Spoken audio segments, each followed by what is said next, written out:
मैं नकी, आप देख रहे हैं द लीडर हिंदी। लखनऊ में गुरुवार को जमीयत उलमाए हिंद की यूपी कमेटी की बैठक आयोजित हुई। इस बैठक में प्रदेश अध्यक्ष मौलाना सैयद असद रशीदी समेत संगठन के तमाम पदाधिकारी और सदस्य शामिल हुए। बैठक में उत्तर प्रदेश के मदरसों और मस्जिदों की सुरक्षा सुनिश्चित करने से जुड़े मामलों पर मंथन हुआ।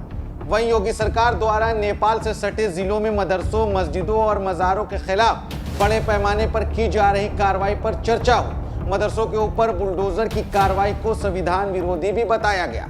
जमीयत उलमाए हिंद के प्रदेश अध्यक्ष मौलाना सैयद असद रशीदी ने कहा, यह रूटीन मीटिंग है जो देश के हालात हैं उनको सामने रखकर चर्चा किया जाता है, जिसमें लोगों को बताया जाता है कि मौजूदा स्थिति के हिसाब से कैसे देश और समाज की सेवा की जाए।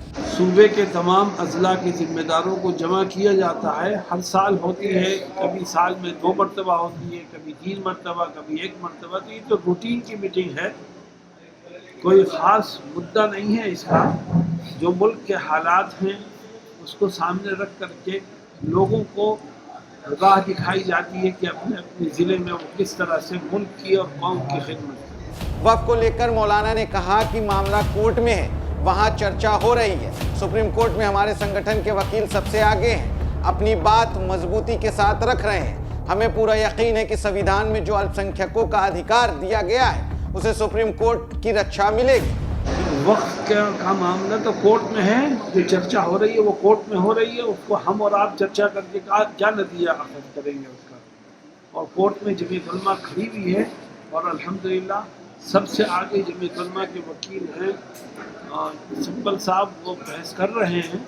और हमें उम्मीद है कि आइन और दस्तूर ने जो हक़ मुसलमानों को और अक़लियतों को दिया है अपने दीन और धर्म के हिसाब से, वो हमें मिलेगा और कोर्ट उसकी हिफाजत और रक्षा करेगी। मौलाना ने कहा कि वक्फ के मामले को लेकर हम कोर्ट के फैसले का इंतजार कर रहे हैं। साथ ही मौलाना ने कहा कि संविधान से जो हमें अधिकार मिले हैं या उसमें सीधे तौर पर हस्तक्षेप है, अगर किसी मदरसे में कमी है तो उसे दूर किया जाना चाहिए, मगर यहाँ धर्म के आधार पर सीधे टारगेट किया जा रहा है, यहाँ पूरी तरीके से गलत है। हम तो कोर्ट में पहुंचे हुए हैं और हमारी लड़ाई कोर्ट में चल रही है और हम अभी कोर्ट के फैसले का इंतज़ार करते हैं। उसके बाद जो जमीयत की मेन बॉडी तय करेगी उस पर अमल किया। मदरसों के ख़िलाफ़ जो कुछ हो रहा है वो हम ये समझते हैं कि जो आईनी हुकूक हमें मजहबी तौर पर मिले हैं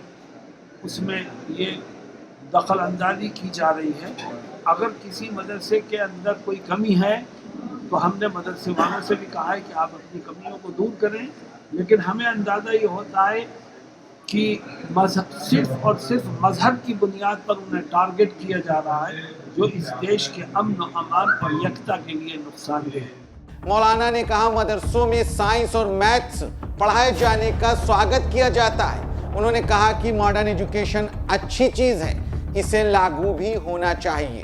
बहुत अच्छी बात है, जो पढ़ाए वो पढ़ाए। हम तो ये समझते हैं हर मदरसे में होना चाहिए, हमारे यहाँ भी है। और मॉडर्न एजुकेशन वक्त की अहम ज़रूरत है, इसको आम करना चाहिए और इसके मदरसों के अंदर इसको अच्छे से अच्छे अंदाज में लागू करना चाहिए। आपको बता दें, लखनऊ के बाद अगली बैठक 1 जून को आजमगढ़ में होगी। मदरसों को लेकर इस बैठक में मौलाना अरशद मदनी भी अब शामिल होंगे। फिलहाल हमारे इस वीडियो में इतना ही। तब तक के लिए बने रहें द लीडर हिंदी के साथ। नमस्कार।